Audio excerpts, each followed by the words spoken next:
लेकिन इस बीच बड़ी खबर यह है कि आर्मी चीफ उपेंद्र द्विवेदी ने पाकिस्तान को कड़ी चेतावनी दी है। बात करेंगे इंडियन आर्मी चीफ के बारे में, जिन्होंने हाल ही में एक इंटरव्यू दिया है और उसमें उन्होंने पाकिस्तान और कश्मीर के बारे में अपने ख्यालात का इजहार किया है और उन्होंने पाकिस्तान के लिए काफी टफ जुबान इस्तेमाल की है।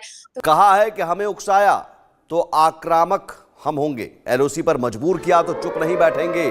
आर्मी चीफ का बड़ा बयान, पाकिस्तान हमें उकसाता है तो हम उसका जवाब देंगे, करारा जवाब देंगे। ये इंडियन आर्मी चीफ ने कहा है कि 2014 के बाद से भारत ने लाइन ऑफ कंट्रोल पर पाकिस्तान के साथ अपने रवैये को ज्यादा मुख्तसर बनाया है और अगर मजबूर किया तो वो लोग अग्रेसिव भी हो सकते हैं। कश्मीर में आतंकवादियों की संख्या में कमी आई है हाल के दिनों में, लेकिन पाकिस्तान की ओर से जिस तरह से एलओसी पर सीज फायर का उल्लंघन किया जा रहा है, बार बार फायरिंग की जा रही है, अगर ये उकसाने की कार्रवाई लगातार होती रही तो फिर करारा जवाब दिया जाएगा।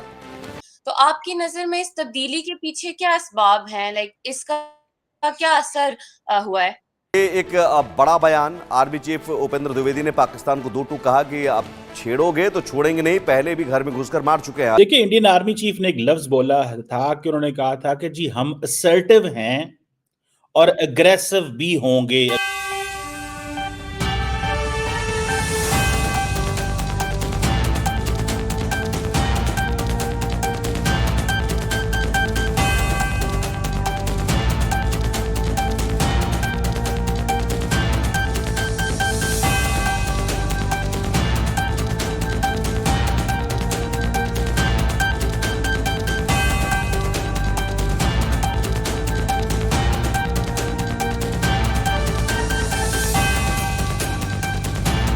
बात करेंगे इंडियन आर्मी चीफ के बारे में, जिन्होंने हाल ही में एक इंटरव्यू दिया है और उसमें उन्होंने पाकिस्तान और कश्मीर के बारे में अपने ख्यालात का इजहार किया है और उन्होंने पाकिस्तान के लिए काफी टफ जुबान इस्तेमाल की है। तो जैसे कि आपने देखा है कि इंडियन आर्मी चीफ ने कहा है कि 2014 के बाद से भारत ने लाइन ऑफ कंट्रोल पर पाकिस्तान के साथ अपने रवैये को ज्यादा मुख्तसर बनाया है और अगर मजबूर किया तो वो लोग अग्रेसिव भी हो सकते हैं। नरेंद्र मोदी साहब की क़यादत में ये उनका पैगाम है कि इंडियन आर्मी जो है वो थोड़ी टफ लाइन ले, बिकॉज इससे एक तो वो समझते हैं कि हम इकोनॉमिकली वेल ऑफ हैं, स्ट्रेटेजिकली वेल प्लेस्ड हैं, पाकिस्तान पॉलिटिकली टर्मोइल में है, तो पाकिस्तान के अंदर जो चैलेंजेस हैं उनका फायदा उठाएं।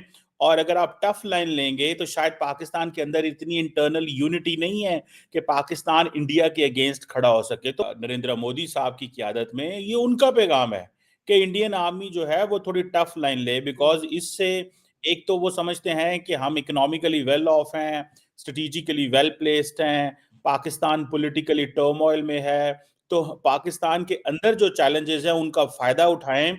और अगर आप टफ लाइन लेंगे तो शायद पाकिस्तान के अंदर इतनी इंटरनल यूनिटी नहीं है कि पाकिस्तान इंडिया के अगेंस्ट खड़ा हो सके। तो वो इस लाइन में वो कह रहे हैं। और दूसरा, आपको पता है कि वो कहते हैं जी कि हमने 2016 में भी और फिर आई थिंक 18 में या कब 16-17 में और फिर 19 में हमने सर्जिकल स्ट्राइक की और इंडिया ने एक नई डेफिनेशन निकाली।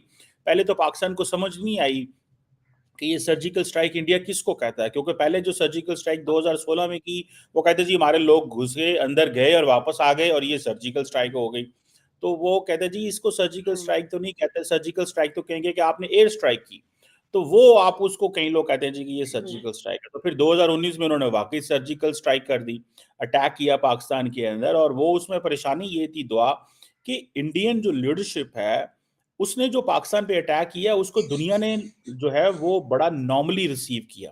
उन्होंने कहा कोई मसला ही नहीं है, ये उनका राइट है, राइट टू वो जिसे कहना हॉट परसूट कह लें या राइट टू रिस्पॉन्स कह लें। तो वो एक चीज, तो वो बेसिकली उन्होंने इसको एक न्यू नॉर्मल बना दिया है कि when ever there is something which is happening in Kashmir में, कुछ हो रही है तो वो कहते हैं कि नहीं, इससे जो है वो ये हमें कुछ ना कुछ एग्रेसिव करना चाहिए। तो मेरा ख्याल है कि ये जो स्टेटमेंट उन्होंने दी है ये इसलिए दी है कि वो पाकिस्तान के इंटरनल इश्यूज को भी देखते हैं, वो अपनी इंटरनल सुपीरियर, वो इंटरनल जो नरेंद्र मोदी की पॉलिटिक्स है उसको भी देख रहे हैं। और इसमें ये भी एक तासुर है कि वहां पे जो रूलिंग पार्टी है बीजेपी जो है वो ये भी अब कहती है कि भाई फौज जो है वो हमारे साथ है। और आपको पता है कि उन्होंने फौज का सारा जो स्ट्रक्चर है वो भी बदल दिया है, जिसमें सीडीएस की पोजीशन उन्होंने क्रिएट की, चीफ ऑफ डिफेंस स्टाफ की। बल्कि कल मैं chief of Indian army chief को सुन रहा था और वो ये बात कर रहे थे कि कभी इंडिया की तारीख में ये नहीं हुआ कि आर्मी चीफ का जो एडीसी है फॉर एग्जांपल वो एयरफोर्स का हो। तो वो कहते हैं मेरा जो एडीसी है वो एयरफोर्स का होगा, एयरफोर्स वालों का हो सकता है वो आर्मी से ले लें, नेवी वालों का जो है वो एयरफोर्स वाले ले लें। तो मतलब this is how it has been, ये ऐसे हुआ है। तो इट मींस के basically they want to create an interoperability among the arm forces, और वो जो सीडीएस का ऑफिस उन्होंने नरेंद्र मोदी ने क्रिएट किया है, एंड देन अनिल चौहान साहब आई थिंक वहां पे हैं जो रिटायर्ड हो गए थे, दोबारा जो है वो पोजीशन दे दी। तो वो बेसिकली ये भी एक तासुर है कि नरेंद्र मोदी का फौज के ऊपर बड़ा सख्त कंट्रोल है।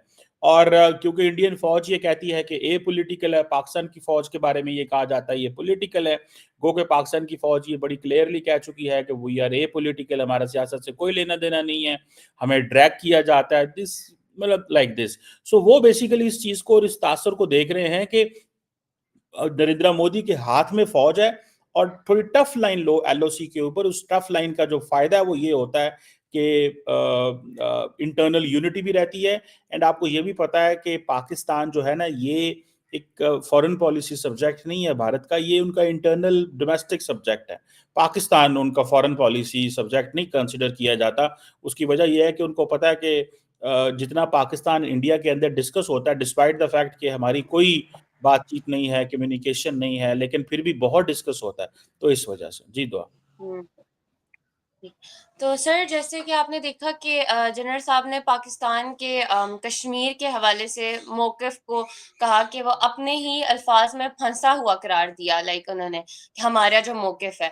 तो आपके ख्याल में पाकिस्तान की ये स्ट्रैटेजी उनके लिए किस हद तक मुफीद है या नुकसानदेह है? वो कह रहे हैं कि पाकिस्तान फंस गया है। पाकिस्तान फंस इस तरह गया है कि हाँ। पाकिस्तान ना तो कश्मीर के हवाले से कुछ कर सकता है। उनका अब जरा दिमाग सुनिएगा, उनके दिमाग में क्या चीज़ है। वो कहते हैं कि जी कश्मीर कश्मीर कश्मीर इतना कर लिया कि अब इनके पास सॉल्यूशन ही कोई नहीं है। अब मिसाल के तौर पे इमरान खान की बात करते हैं। इमरान खान ने क्या किया? इमरान खान ने ये कह दिया जनाब कि हम तो वहाँ पे अगर इंडिया ने 370-35 रिवोक कर दिया है, हम हर जुमे को एहतजाज किया करेंगे। उन्होंने कहा भाई करते रहो तुम अपने, हमें एहतजाज से क्या फर्क पड़ता है। वो फिर आहिस्ता आहिस्ता आहिस्ता वो एहतजाज खत्म हो गया। फिर उन्होंने कहा जी सरीना चौक में एक बोर्ड लगा देंगे, उसमें कहेंगे जी इतने दिन हो गए हैं वहाँ ऑक्यूपेशन है, सब्जुगेशन है। वो बोर्ड भी उतार दिया, वहाँ नई कंस्ट्रक्शन हो गई है। तो वो कह रहे हैं फिर जो ओआईसी है, मुस्लिम ममालिक जो है वो भी लिफ्ट नहीं करा रहे। तो वो बेसिकली ये समझ रहे हैं कि पाकिस्तान को जो डिप्लोमेटिक पॉलिटिकल सपोर्ट नहीं आ रही, इंटरनली पाकिस्तानी बहुत सारी चीजों में ऑक्यूपाइड हैं, लेकिन कश्मीर से वो बैक ट्रैक नहीं कर सकते क्योंकि पाकिस्तान ने बहुत ज्यादा बोल लिया हुआ है कश्मीर के हवाले से। ठीक है, तो this is what he is saying basically. So उनका मौक़िफ़ यही है कि कश्मीर में जैसे तैसे जो कश्मीर है इसको पाकिस्तान छोड़ नहीं सकता, पाकिस्तान इसको इग्नोर नहीं कर सकता।